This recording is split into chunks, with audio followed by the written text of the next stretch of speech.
The worst movies are sometimes the best conversations.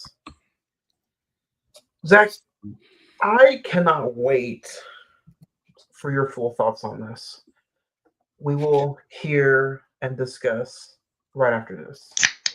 You like that, old man? You want a piece of me? Do I feel lucky? Well, do you, punk? Good morning, Vietnam! I love the smell of napalm in the morning. You're gonna need a bigger boat. I feel the need for speed. I wish I knew how to quit you. Love means never having to say you're sorry. You do? You'll shoot your eye out, kid. What up, film fans? Happy Sunday, Monday, Tuesday, whatever day you're listening to this on. If you're watching on YouTube or Facebook Live, happy Sunday. You're listening to another new episode of the Cine-Men Movie Podcast. I'm one of your hosts, Juan. I'm joined by the next generation. Zach? How's it going, man? That's the best way I can start this show off. You know what? No, this is the best way we can start the show off. It's a Sunday, and not only are we talking Texas Chainsaw Massacre, we're talking Mathew McConaghey.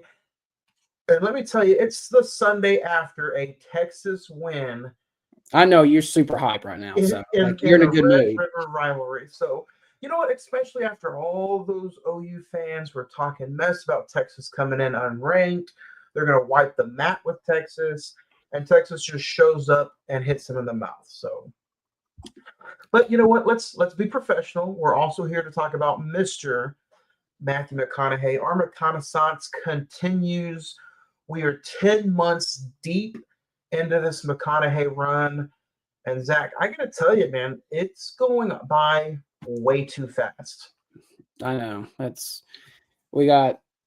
This is our move of the month for McConaughey. Then we're going 2 films in November, and then we have our profile piece in December, and we're done with Matthew. What do you think about that? But you know what? It's like I feel like we just kicked off spooky season, and yet when this episode is done, we got 2 left. Yeah, I know. Where's the time going, man? I don't understand it. You know what movie we got to do next year, and it's because of how valuable everybody's time is. We got to do In Time with Justin Timberlake. I've never actually seen that movie, so it'd be a first time watch. Cillian Murphy, Johnny Galecki, Justin Timberlake. It's an interesting watch, especially with how valuable everybody's time is. It's insane. But yeah, if you guys have not joined us in a while, or if you did not join us last week for last week's episode, we had a fun conversation in all reality about Fright Night 2011. Colin Farrell, Anton Yelchin. So go back and listen to that episode wherever you listen to podcasts at.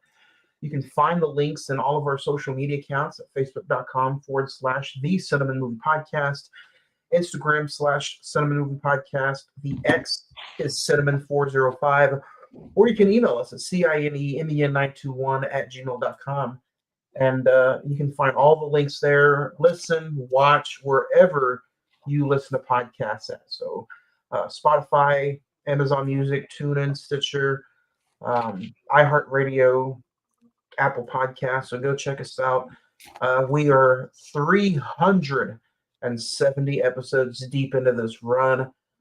Zach, let's talk about some recent watches. It's been a minute since we've kind of talked about it, but if you have anything you want to recommend or get off your chest, what's some of the best stuff you've been watching lately? So continuing Stranger Things. I'm on season 2 now. I did a Tron. I haven't got to see the new one, but I did like a rewatch of. I've never seen the original Tron, and that took every fiber of my being to get through that movie. It's Jeff Bridges. It's just a product of its time. Yeah, it's exactly right. Tron Legacy. I hadn't seen that in probably since it came out, and I that's actually a pretty good watch. Honestly. It's a good sequel. Yeah, I rewatched it like 2 years ago, and it was really good. So, and then I tried to get to Tron Ares this weekend, but just ran out of time. So hopefully, sometime in the future, I'll be able to watch it. The Smashing Machine, Dwayne Johnson, Emily Blunt, all about Mark Kerr, A24, Benny Safdie, a lot of the key factors that Johnny looks for in a movie. I'm interested for you to watch it because for me, I know it's like a dramatization of his life, but the way the cinematography is and the way it's filmed, it feels like more of like a documentary than anything else. And it's Dwayne Johnson's best performance by a mile, and Emily Blunt's great. The wrestling sequences are good. I liked it. I mean, it's kind of gotten a lot of flag, but I mean, I enjoyed it. Well, I've only seen that it's gotten a lot of flack because it hasn't made much money, and I'm like, it's an A24 biopic. Of course, it's not gonna make a lot of money.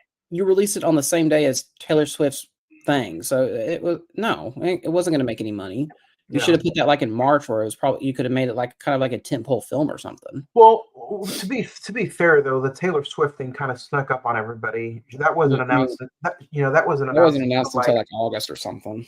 Yeah. So and then the biggest recommend. Well, I got two more things. Good Boy. Have you heard about this movie? It's a haunted house movie. It's from the dog's perspective. Yeah. You would think it's the most ridiculous, ludicrous idea ever. It's actually really freaking good. It's still showing in theaters right now. It's very atmospheric. It actually has a couple good jump scares. And I'll just say the entire hour, it's like literally an hour and 13 minutes. So you're in and out. You literally are like, are they going to kill the dog at like any second in this movie? So it's really great. It might be one of my favorite movies of the year. We'll have to see.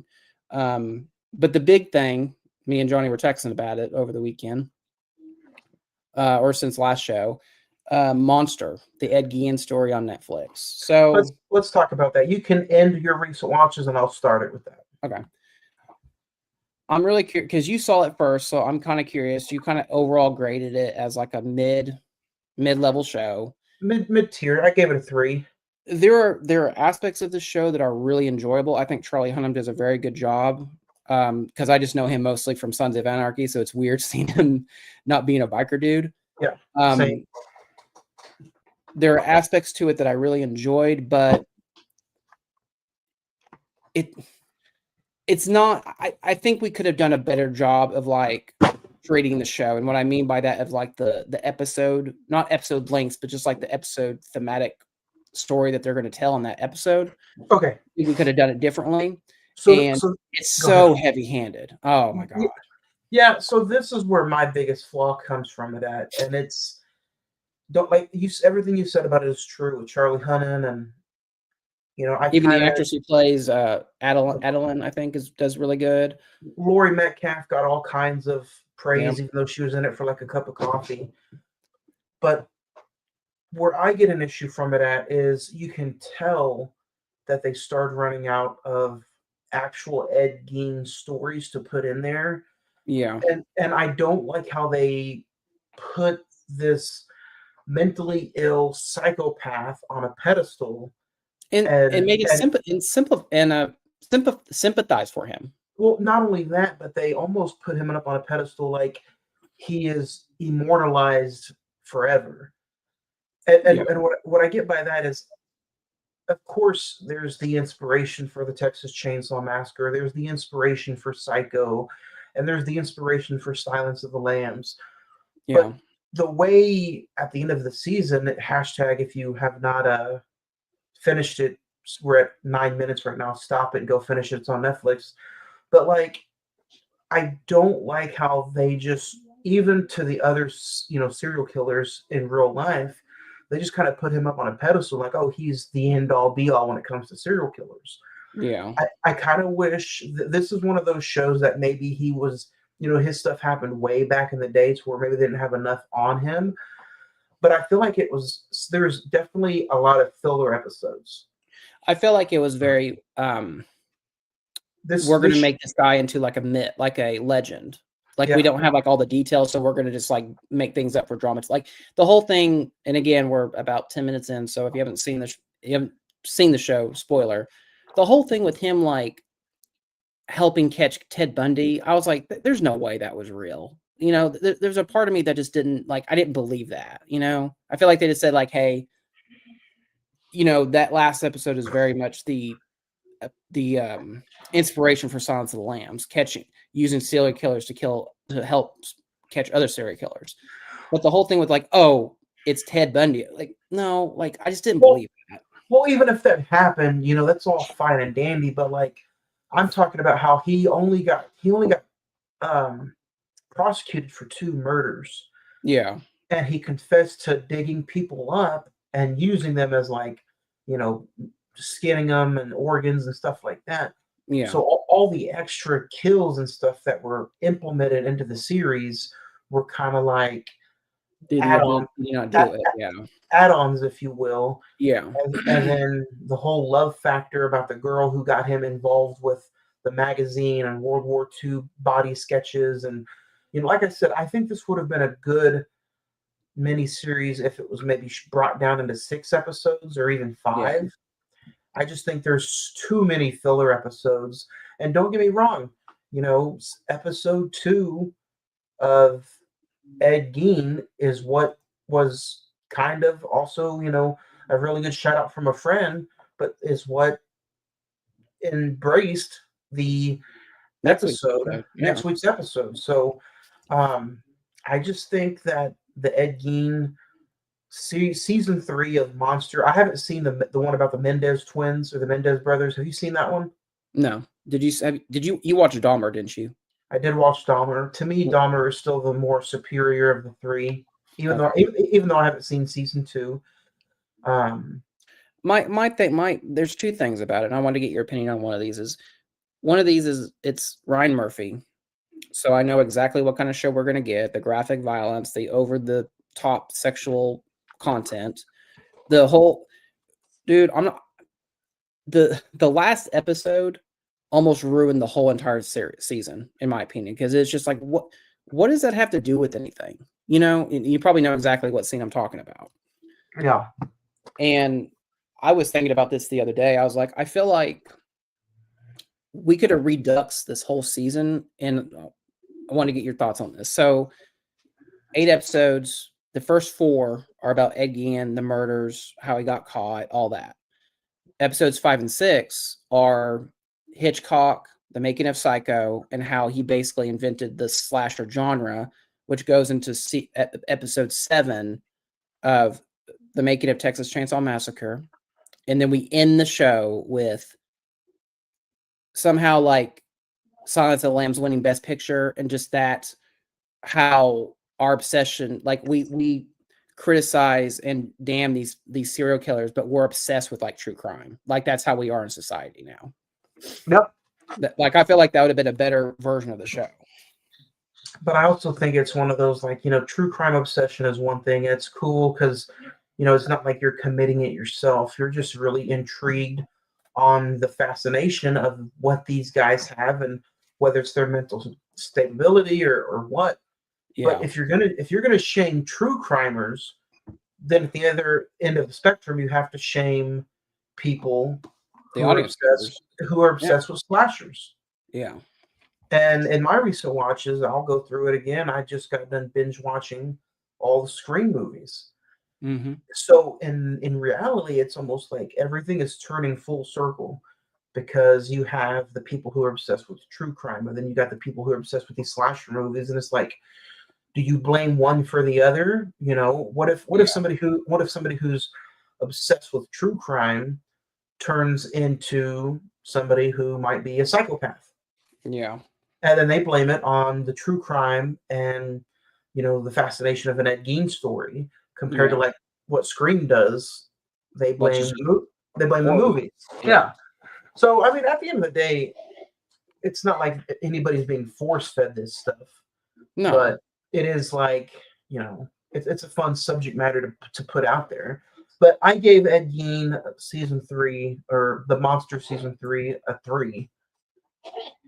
Yeah, I give it a 3. I'm right with you there, because I feel like it's a 3, which I will say I was excited to watch the next episode. Like every time I finish one, I was like, I really want to watch the next one. But like it's so dark, it's like I need a break from this. Well, so I did like watched it day by day. I don't know about you, but not only is it dark mentally and physically, but picture-wise, it's also a really dark TV show. I have to watch it at night in order to see like what's going on. Yeah, the slightly, just a small shine of light kind of just ruined it for me. I'm sitting here trying to squint. I do have a 6-year-old TV though, so I was like, maybe is it? I know you have a brand new TV. I'm like, is it the same Yeah. for you? No, I mean, I primarily watched this at night, so I mean, just to get kind of like a full effect of it. But Okay. yeah. Finishing up my recent watches, I had the itch to watch the Flintstones, the John Goodman version this week. Never seen Spaceballs, so There's a sequel coming out next year, right? yeah, with the news Spaceballs 2. of Spaceballs 2s, I'm like, let me check it out. I rewatched Tropic Thunder for the first time since its theatrical release. I forgot how good that was. And then I watched Your Monster with Melissa Barrera. It's on HBO Max. Mm. It's an interesting movie. I think you should try to give it a watch. It feels like it's a love story, but yet kind of a comedy / romance horror movie. I remember that. Yeah, this came out last year. I remember this. Yeah. Yeah, not bad at all. We're going to talk about it this Thursday on Friday the 14th. Megan 2.0 is on Peacock, so it made me want to watch the first one to get ready for the second one. Mm-hmm. And then just a few hours ago, I rewatched Texas Chainsaw Next Generation. So, but yeah, if you guys want to recommend anything, or if you guys would like to recommend something for an episode or for us to watch, or if you guys want to hear our recent watches, just hit us up on the social media right there. Instagram is one of the fast ways to get a hold of us, the Cine-Men Movie Podcast, and we can get into it. So let's dig into what we are talking about today. Today we're talking about Texas Chainsaw Massacre: The Next Generation. Currently on IMDb, it is a 3.4 out of 10, a 16% on Rotten Tomatoes, a 50 on the Metacritic score, a 1.9 on the Letterboxd, with a September 22nd, 1995 release date. The budget was $600,000 and it grossed $185,000 at the box office. A group of teenagers get into a car crash in the Texas woods on prom night and then wander into an old farmhouse that is the home of Leatherface and his insane family of cannibalistic psychopaths. Starring Renee Zellweger, Mathew McConaghey, Robert Jacks, directed by Kim Hinkle. You guys can check this out on Peacock, Tubi, and Amazon. Zach, is this the first time you've ever seen this movie? And as soon as the movie's over, what was it? Final thoughts? One word. Yeah, first time watch. We had joked about this all throughout this year, saying that's what we're going to do for October. And the only reason why we did this is because Matthew's in this. Scream Factory edition right here. Oh, God. I watched this on Peacock, so I got to see this for free, honestly. I'll just say when the directed by credit hit, I was like, thank God, and took the TV. It's okay. So like, this movie is terrible, but I will say Mathew kept it above water. I will admit to that. So what about you? First off, I've seen this a bumpteen times, and this is the first Texas Chainsaw Massacre movie that I've ever watched, because I don't know how my dad got his hands on it, probably at the video store, and hashtag shout out to One Stop Video, who's no longer in business, but scared the bejesus out of me as a kid, and yeah, I was How old were you when you saw this? I was probably 5 or 6. Oh. When I first seen this, and rewatching it for this episode, I even had to apologize to the person I was watching it with. I'm like, I'm so sorry I put you through this. It's an hour and 36 minutes, but I'm just like, oh my God. Oh, you must have watched the director's cut. Good job. So did I. I watched the director's cut. There's a director's cut of this. The theatrical version is an hour and 26 minutes. What did I? Oh, So dang it. Let me look up what I watched, because that blows my mind. Peacock, because that's the version I watched. It was like an hour and 36 minutes, and so Peacock must have the director's cut up. So I have to sit there and agree with you right away that Mathew McConaughey not only holds but keeps this movie afloat. and I was super excited to get your thoughts on it. Even 10 months ago, when I was like, "Wait, we're doing McConaughey October. What are we gonna do?" He's got a horror. It's one of his only horror movies. Yeah. So, I did the math, and he got paid $200 to $300 a day for this, and they shot for 32 days. No, the Peacock version's an hour and 27 minutes, so this must be the theatrical edition. Okay, yeah. But interesting story. I read his So he made like $6,000, $7,000 to do this movie. I read his book, his memoir, I guess you would say, and he talks about this movie and how like this is other than Dazed and Confused, this is like his next big movie that he did. And he really wasn't even supposed to be in this movie. He was supposed to be like a cameo, like as a motorcycle guy that rescues Renee Zellweger. Yeah. But then he just went back in the office and said, "No, I want to be lead, and let me try out for this role." And this is what we got. Which, I mean, if he wasn't, like I said, if he was not in this one of the starting roles in this, I probably would have lied to you and said, "Yeah, it was okay," and I turned it off like 15 minutes into it. And yeah, I mean, this is also Renee Zellweger's first movie, and she was just, to me, her character was so annoying. I mean, she had this, and then she had Jerry Maguire. Yeah, she was super, super annoying.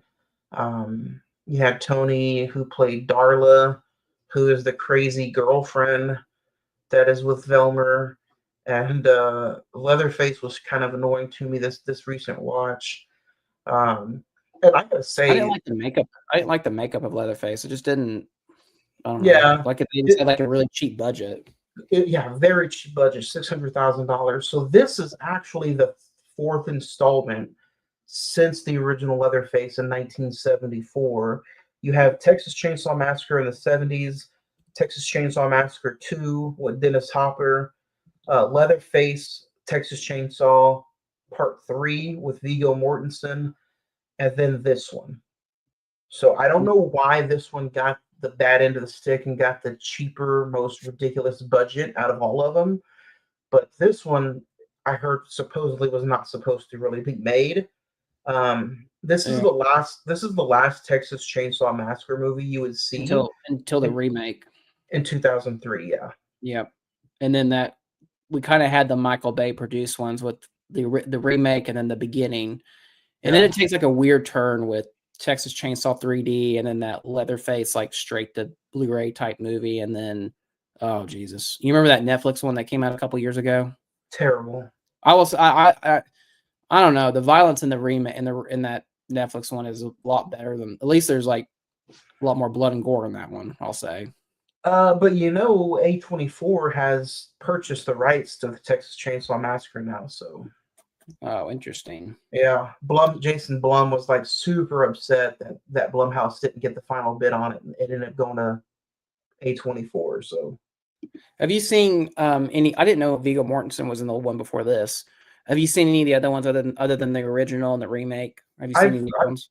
I've seen all of them. So, what was this? What's the story about too? It's kind of like a direct sequel. It happens on OU Texas weekend, and Dennis Hopper is the sheriff looking for Bill Moseley's in it as well, and Dennis Hopper is the trooper who's trying to stop the killings going on. Mm-hmm. So, we should have done the second one since it was OU Texas weekend. That would have been a cool tie-in. Yeah, but yeah, it is a direct sequel to the 1974 one. So, but I mean, this one, the dialogue doesn't age well. The performances are just, let's just face it, the performances are god awful. Yeah.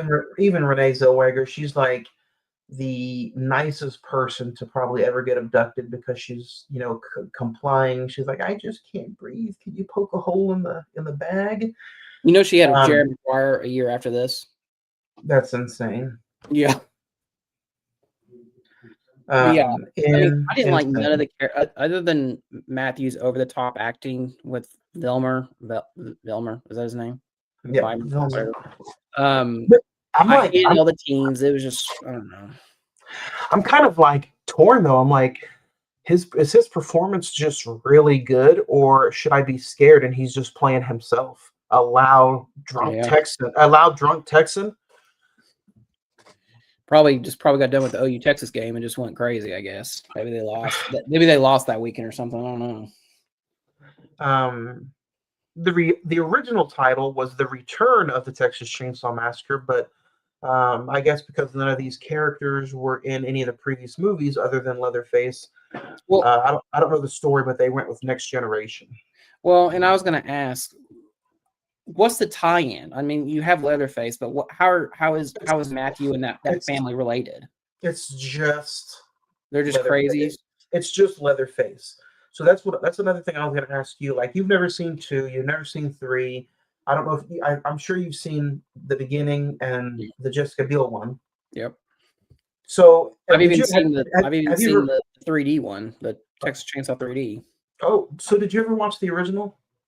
Yeah, I've seen the original. So it's been years though. But since you've only seen, you didn't see 2 or 3, you could probably sit through and where you weren't confused or anything. This could be a standalone movie. Yeah, the only question I had and that didn't even really answer it is just how is this connected to the original family? It's not. So. It's just Leatherface because there's no Vilmer in 2 or 3. There's no Darla in 2 or 3. There's none of those guys in 2 and 3. So the only core is Leatherface, and I guess maybe you call it Next Generation because maybe this could have spawned off more sets of sequels or something. Yeah. But yeah, because Leatherface again didn't die at the end of this movie. Well, so, I was gonna how does Texas? You can spoil it. I don't care. If you care, spoilers for Texas Chainsaw Massacre 2. How does that one end? That one ends with Bill Moseley's character dying, and technically Leatherface. You don't see a Leatherface death on screen, just like the original. So 2 and 3, you don't see a Leatherface death really. This movie had a budget, like you said. This movie had a budget of like $600,000 to $1 million, and it only made $185,000 at the box office. Wow. Yeah. But this is listed as a comedy horror satire B horror movie. Yeah, I would agree. I would agree with the. I don't know if I would agree with the black comedy of it. I don't know if a horror comedy. I don't know if it's a horror comedy, but it's just it's very much a B movie. Like It's kind of like I kind of get why we didn't get no more Chainsaw movies until 2003. Yeah, almost 10 years. It kind of ruined the franchise almost. Yeah. So, kind of guest playing. Did you ever see? I know I made you watch some of the Halloween movies back in the day. Yeah. But did you ever watch The Curse of Michael Myers with Paul Rudd? Is that the 5th one? It's technically the 6th one. No, I think the last one I saw that we did on the show was 4 and 5. I don't think we even did 5. Which is the one that the girl? It ends with the girl holding the knife. With Daniel Harris. That's 4. Okay, so that last one that we saw was 4, and I haven't done 5 and 6. So guess what we're doing tomorrow? And I've seen parts of H2O, but not all the way through. So perfect time to catch up, Zach. So at the end of this movie, you get like the people in the business suits. Yeah, which I didn't even understand that. Me neither. The only thing I can think of is, Darla said that's what Vilmer does for a living. And I'm sitting here thinking, I'm like, I kind of forgot that was in here.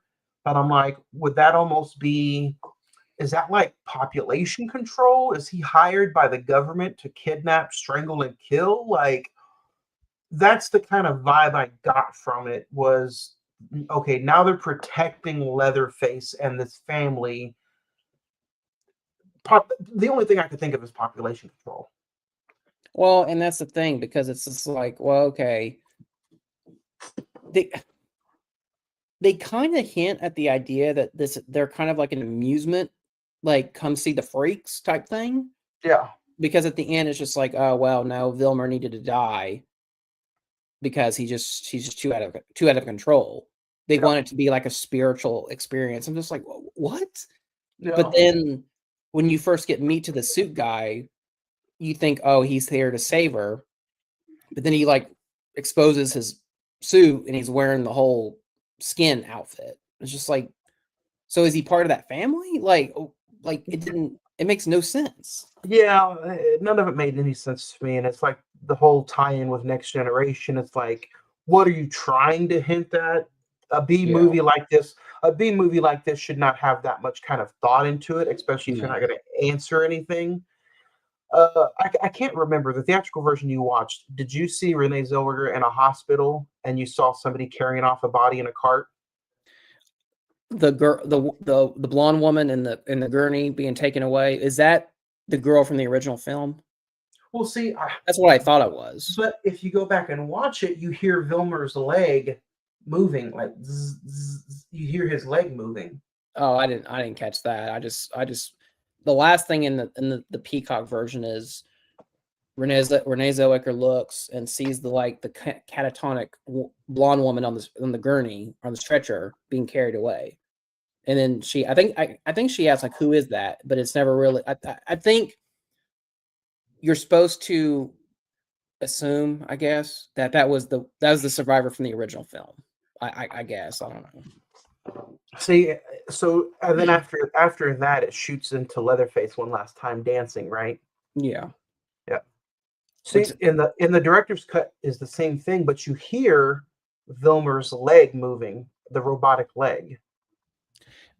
Which to me, his death sequence, like this is really nitpicking, but I had to bring it up. But like, if a plane comes in that close to you, wouldn't you think you would be beheaded, or like have your head be cut off or something like that? Not just like, like you got hit in the shoulder blade or something. And then who in the plane is like the saving grace? I don't know. See, but at the end of the day, when you have that body, and I mean when you have that muscular body and his robotic leg, you think I don't know. Also, the robotic leg was never explained to me. It's not really a robotic leg; it's just a brace that helps him move it. So that was never really explained. Yeah. But yeah, I was garbage. Yeah, you know, I'm sitting here thinking back, like, is there a way we can try to save this movie? And I'm like, I'm telling myself, I'm like, I can swear this is going to be a movie for Zach that he would probably never pick up again. Oh no, you're right. You're right on the money with that. It just, like I said, can you believe I paid $19.95 for this, dude? You even get the original VHS copy cover underneath. It was worth $20. Not on the rewatch. This is now the second time I've dedicated an episode to this movie. I made the guys over at Friday the 14th podcast watch it for an episode a few years ago. Well, they say now. I mean, Nick kind of enjoyed it because he likes, the B-rated cheesy horror movies. Then Mathew McConaghey is just, he's lights out, man. He is this movie. What if he was not in this movie? What would you ultimately think about it? Honestly, let's say another B-rated guy played that character, or let's say the redneck guy who plays the other brother was Vilmer. Yeah. This would probably get a 0.5 from me. Yeah. So and next month, we got Dallas Buyers Club and the bus movie, The Lost Bus, Mathew McConaughey, which is a brand new movie which hits Apple TV. It's already on there. Is it already? Yep, it's on there right now. Nice. And I think that's what we open up November with then. Yep. Lost Bus, Dallas Buyers Club. I think we're gonna do Guillermo del Toro's Frankenstein, which I don't know when that hits Netflix. I think it comes out later this month. I could have sworn it hits Netflix on the 7th. I'll have to look it up. And then I think we end the month with Wicked for Good, if I'm correct. Because when does Wicked comes out on the 27th? I thought. Yeah. So Wicked will be the first episode in December then. Let me see. Does that mean it frees up another McConaughey movie?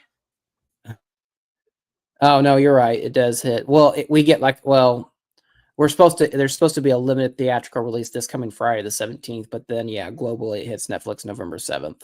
So I mean, we could do The Lost Bus, Frankenstein, Dallas Buyers Club, and then Wicked. So I mean, we could just rearrange it. When does Wicked? I could have sworn Wicked comes out on Thanksgiving though. I think it comes out the Friday before Thanksgiving.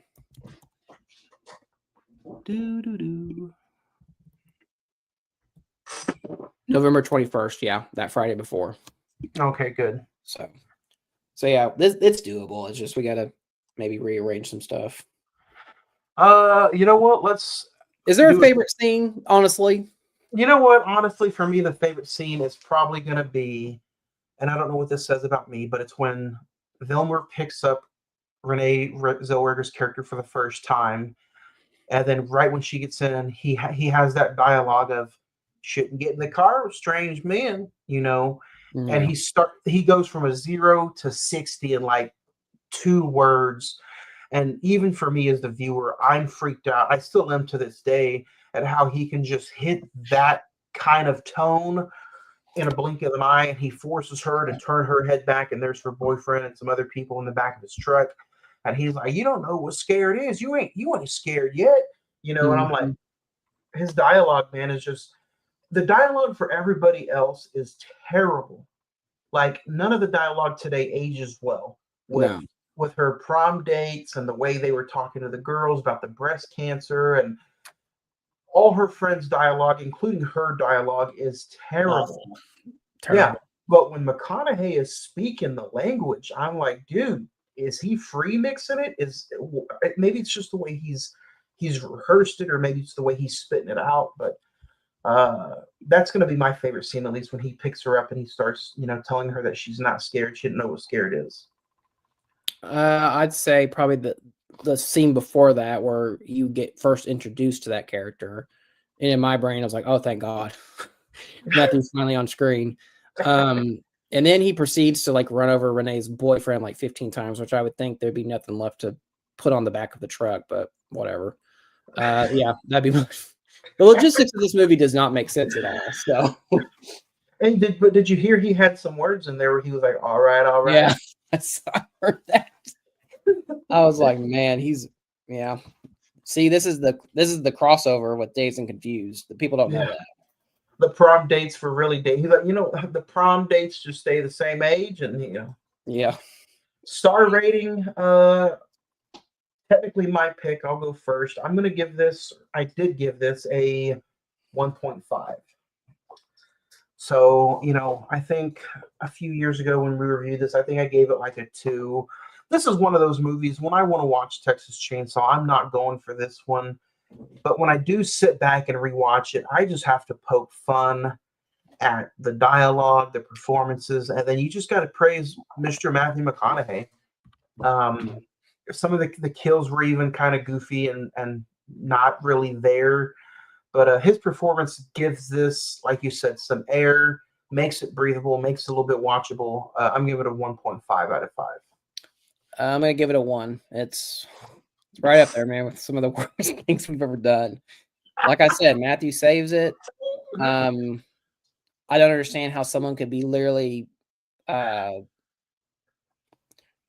onto a meat hook and then somehow walk like 2 scenes later. That makes no sense to me. Characters were terrible. You had no sympathy. Like, I just want all these people to die, and it just the ending makes absolutely no sense. So give like credit said, to Matthew McConaughey. Give credit to Matthew McConaughey. He needs more horror movies where credit's due. So but yeah, man, that makes spooky season movie number 2 for us. It's in the books. Next up, we have, I said it best last week, we're dedicating an entire episode to one of the forefathers of spooky season. Whether it be The Birds, Vertigo, Rear Window, Psycho, Alfred Hitchcock Presents, It's going to be a fun episode, just something different. If you have not witnessed or seen one of our profile pieces, congratulations. You get 2 in 2 months with Mathew McConaghey in December. So Yeah. I think this is going to be a fun episode, especially with me and you. I don't think anybody else is going to join, but at least with me and you, I know we could just talk one of the greatest directors of all time Yeah. and just sit back and let loose. So that's what we're doing next Tuesday, October 21st, as spooky season continues. And then Tuesday, October 28th, we end spooky season on a more lighthearted note with Tim Burton and Frankenweenie. So, Yeah. Zach, before we get out of here, man, so we don't fit everything into one whole episode, what does next week kind of off the Richter scale mean to you as far as just a conversation about Alfred Hitchcock? Yeah, I'm super excited about next week. Hitchcock is one of my favorite directors. It's I really tried to get. I know you've seen a lot of his movies, but kind of getting like Craig and Ed and trying to get them to watch a couple of his movies. It's gonna be a fun topic or fun conversations. We're gonna do our top 5 Hitchcock films, so send in yours. It's gonna be a fun time. What about you? I'm just kind of glad we get to do another profile piece that kind of just got thrown in there.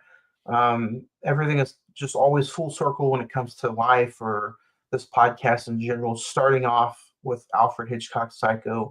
Now I get to rewatch it in preparation for next week around the same time that we started the podcast. So I think it's just going to be a good time, good conversations, and I can't wait to hang out and talk movies with you again. Let's do it. So, yeah, thanks for joining for Texas Chainsaw Next Generation. Next week, don't forget another new episode of the Cine-Men movie podcast. And don't forget, hook 'em 23-6.